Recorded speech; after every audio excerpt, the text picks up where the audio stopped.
Assalamualaikum warahmatullahi wabarakatuh. Halo teman-teman semua, selamat datang di channel Anissa Yulistia.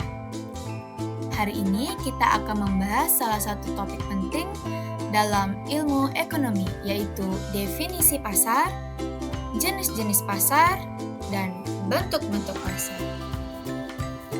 Topik ini sering muncul di pelajaran ekonomi SMA dan juga sangat berguna untuk kamu yang tertarik berbisnis atau memahami cara kerja ekonomi sehari-hari.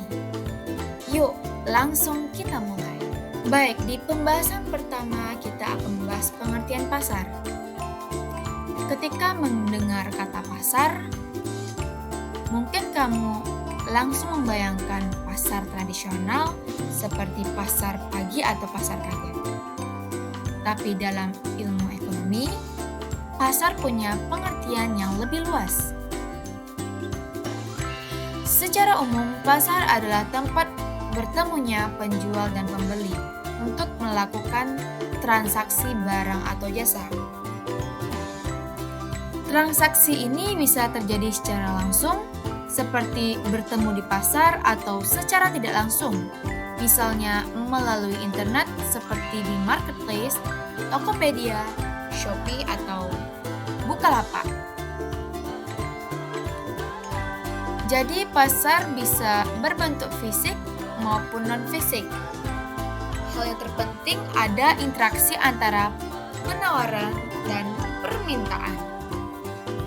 Untuk pembahasan selanjutnya, kita akan membahas jenis-jenis pasar berdasarkan kriterianya. Sekarang kita bisa bahas berbagai jenis pasar berdasarkan beberapa kriteria.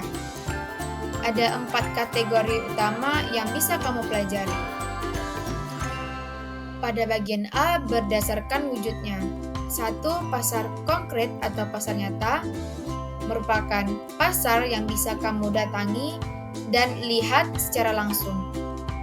Contohnya pasar tradisional, pasar modern, atau toko retail.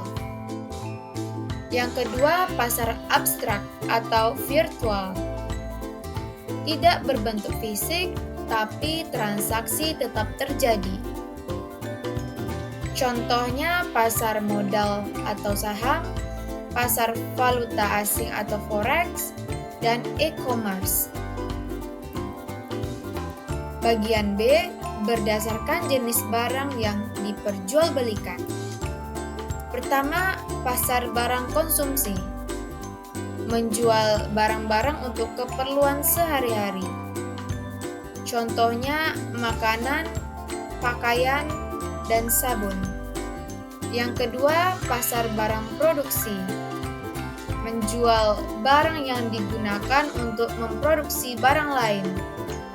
Contohnya mesin, bahan baku, dan alat industri. C. Berdasarkan luas jangkauannya. Yang pertama, pasar lokal. Transaksi terjadi dalam ruang lingkup daerah atau kota kecil. Yang kedua, pasar regional. Meliputi beberapa kota atau provinsi. Yang ketiga, pasar nasional. Cakupannya seluruh wilayah suatu negara.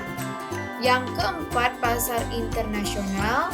Melibatkan pelaku dari berbagai negara seperti ekspor maupun impor. D. Berdasarkan waktu berlangsungnya. Pertama, pasar harian, berlangsung setiap hari, misalnya pasar sayur. Yang kedua, pasar mingguan, seperti pasar kaget atau pasar malam.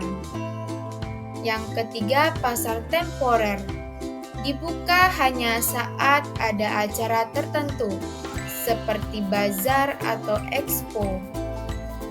Yang keempat, pasar permanen, buka sepanjang tahun seperti mall atau supermarket. Pembahasan yang ketiga, bentuk-bentuk pasar berdasarkan struktur pasarnya. Dalam ilmu ekonomi, kita juga membagi pasar berdasarkan struktur pasarnya, yaitu kondisi jumlah penjual, pembeli, dan jenis produk yang diperjualbelikan. Ada 4 bentuk utama. A. Pasar persaingan sempurna. Ciri utama dari pasar ini banyak penjual dan pembeli. Barang yang dijual homogen atau seragam. Harga ditentukan oleh mekanisme pasar, bukan oleh satu pihak. Contohnya pasar beras, pasar sayur. Ciri tambahan dari pasar persaingan sempurna, bebas keluar masuk pasar, informasi pasar sempurna. B. Pasar monopoli. Hanya ada satu penjual atau produsen. Tidak ada pesaing karena memiliki hak eksklusif. Penjual punya kekuatan menentukan harga atau price marker. Contoh PLN listrik, PDAM air, dan di beberapa daerah. C. Pasar persaingan monopolistik. Banyak penjual tapi produk yang dijual berbeda meskipun fungsinya sama, atau diferensiasi produk. Masing-masing produsen punya loyalitas konsumen sendiri. Contohnya produk sabun, restoran, minuman ringan. D. Pasar oligopoli, di mana hanya ada sedikit produsen atau penjual yang menguasai pasar. Setiap tindakan satu perusahaan bisa memengaruhi yang lain. Sering terjadi kerjasama atau persaingan harga. Contohnya industri otomotif, provider telekomunikasi. Oke teman-teman, mari kita simpulkan. Pasar tidak selalu berbentuk fisik, melainkan tempat terjadinya transaksi antara penjual dan pembeli. Kita bisa mengklasifikasikan pasar berdasarkan wujud, jenis barang, jangkauan, dan waktu. Selain itu, bentuk pasar juga bisa dilihat dari struktur persaingannya.